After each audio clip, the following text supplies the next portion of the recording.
Hello, my name is Dr. Dewan S. Raja. Today I will discuss about amyotrophic lateral sclerosis, also called Lou Gehrig's disease. Lou Gehrig was a great baseball player who died prematurely due to amyotrophic lateral sclerosis. Amyotrophic lateral sclerosis, in abbreviation ALS, is a degenerative motor neuron disease. This is a devastating disease. If you go to the epidemiology and demographic, this is the most common motor neuron disease with worst prognosis. Usually occur in persons 50 to 70 years of age. Prevalence is 4 to 6 people per 100,000 population.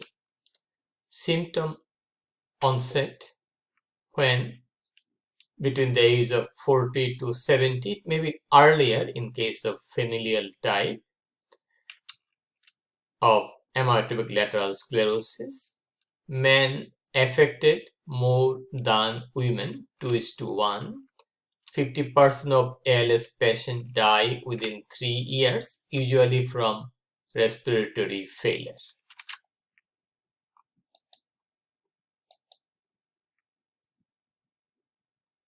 Okay, so if we look at the pathology, we'll find out that what happened in case of amyotrophic lateral sclerosis. Okay, here is the anterior aspect of a patient. Here the anterior nerve roots and the ventral nerve roots here, rootlets, metal nerve here, of the ventral root of the spinal nerve here, and these are atrophied in comparison to the posterior nerve roots here. So amyotrophic lateral sclerosis is a segment of the spinal cord viewed from anterior upper, this is the anterior aspect, and posterior lower surface here, okay, showing attenuation of anterior motor root, that is the ventral root, okay, this, like that, this, okay, motor, then that of the compared with that of the posterior nerve roots. So here there is damage to the anterior motor root, and these are associated with motor function. So this is mostly a motor disease, amyotrophic. So it is a disease of the muscles have become weaker and motor innervation is lost. Okay, we'll discuss in certain situations some familial type of amyotrophic lateral sclerosis. There may be extensive cerebral involvement. We might have dementia and involvement of the frontal temporal lobe. May have some sensory component are involved there in particular type of ALS, but ALS is mostly a motor disorder. So what happened here? This is a segment of the spinal cord. We found that we are saying loss of myelinated fiber, lack of strain here.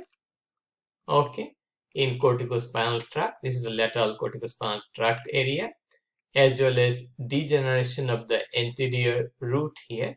This area is degenerated. Anterior nerve root area is, this is the ventral gray horn. Okay, so it contains the motor neuron. It seems to be degenerated. So anterior nerve root will be also, or ventral nerve root will also be degenerated. Pathology mostly sporadic. The exact cause is not known. Rarely familial with a particular gene defect in each case. Okay, so it is about 10 to 20% cases. It is familial. Okay, so and dozens of genetic loci has been identified. This is the oldest one, earliest one, superoxide dismutase is the earliest one described. Okay, we have a lot of other loci of the genetic loci has been identified. Gliosis, that is the proliferation of the neuroglial cell, and loss of anterior horn cell at multiple levels We have seen the image here previously. So the anterior horn cell, here is the anterior horn cell. These are damaged in this disease process. Okay. Loss of pyramidal neurons from where? From the cerebral cortex. There will be loss of pyramidal neurons. These are the motor neurons of cerebral cortex. Lesion in both upper motor neuron and lower motor neuron. Upper motor neuron extend from the cerebral cortex to the brainstem cranial nerve nuclei, or from cerebral cortex to the anterior gray horn of the spinal cord. Okay, so this may be affected. So that is the from cerebral cortex to the brainstem or cerebral cortex to the anterior horn cell is the upper motor neuron or the upper motor neuron. The anterior gray horn motor neurons, these are lower motor neuron. Okay, so progressive degeneration of the corticospinal and corticobulbar tract. Corticospinal from the cerebral cortex to the spinal cord, corticobulbar from the cerebral cortex to the brain stem to the cranial nerve nuclei. So these will also be degenerated. So if we go to the signs symptoms of amyotrophic lateral sclerosis or Lou Gehrig's disease, we'll get upper motor neuron signs, upper motor neuron lesion sign, lower motor neuron lesion signs. If there is lesion in the upper motor neuron, what will happen? Loss of fine motor dexterity, spasticity, quadriparesis. Okay, we'll put a comma here. Okay, hyperreflexia or areflexia, Babinski sign, plantar extensor. Babinski sign is a sign for upper motor neuron lesion. Lower motor neuron lesion will have muscle atrophy, hypotonia, wasting, hyporeflexia, fasciculation, and weakness. So we'll get upper motor neuron lesion signs, lower motor neuron lesion sign. Symptom, no sensory loss, but it is not perfectly true. Idea is that we may have certain variety involvement of the cerebral cortex, and we may have frontotemporal lobar dementia, and we'll get inclusion that is called TDP43 inclusions in certain cases of familial type of amyotrophic lateral sclerosis, but usually no sensory loss. Extraocular muscle, bowel, bladder control are typically spared. This may be involved at the last stage.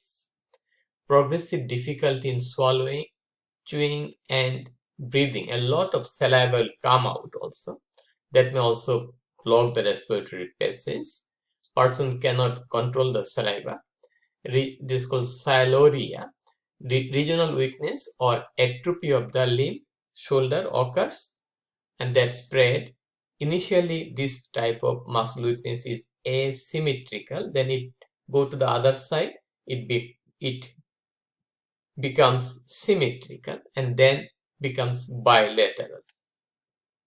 Okay, we got that.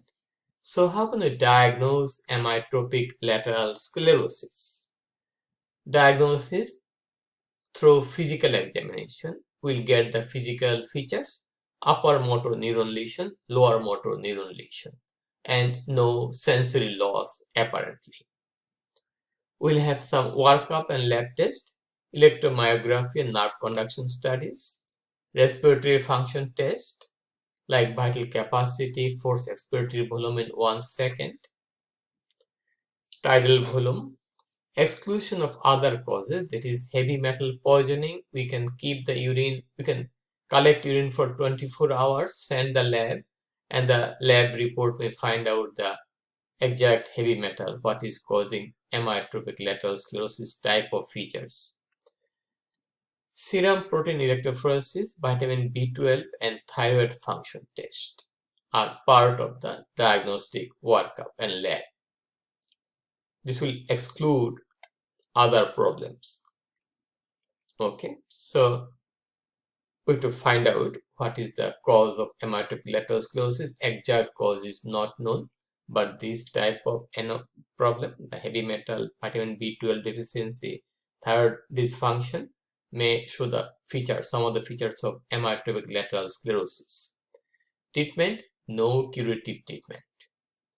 But we have two FDA approved medication. One is Riluzole, Riutec, a glutamate antagonist, and edaravone, radicava, that is actually an antioxidant that attempt to prevent the neuron damage, motor neuron damage to certain extent, not very much successful, but that is the possibility of its work.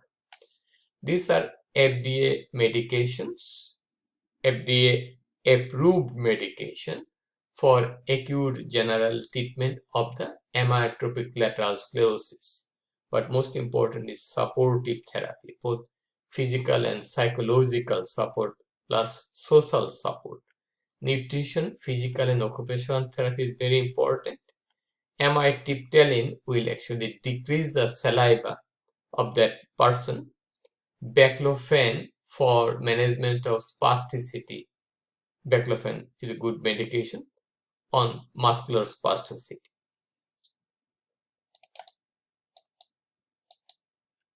Okay, so we got that.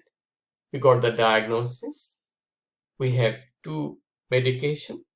Okay, it may need tracheostomy, but this medication actually delay the tracheostomy.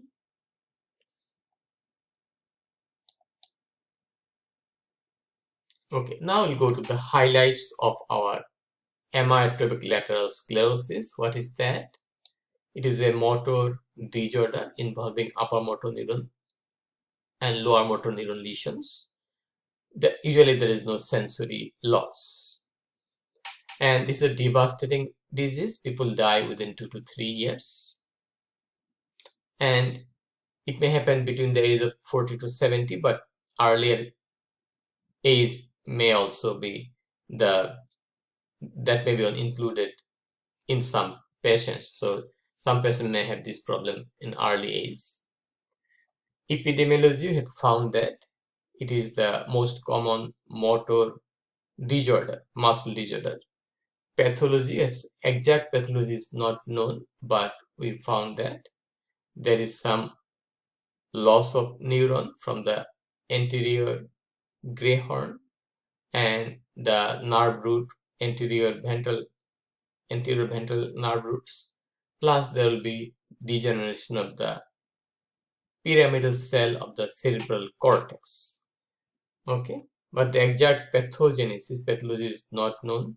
Signs symptoms we just discussed: upper motor neuron lesion, lower motor neuron lesion. We will have tongue fasciculation in one some patient will have that. Muscle weakness, initially asymmetrical, eventually it is bilateral. We have workup and lab. We'll test for vitamin B12, thyroid function test. We'll do that. We'll also check for HIV infection is present or not. Okay.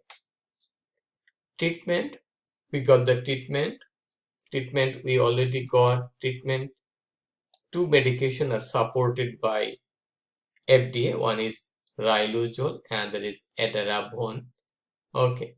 But most of them cannot work properly. Idea is that it cannot prevent the neuron damage. Also, radicava has some role as an antioxidant to decrease the neuronal damage, but still it is under study, under research, and not very much significant.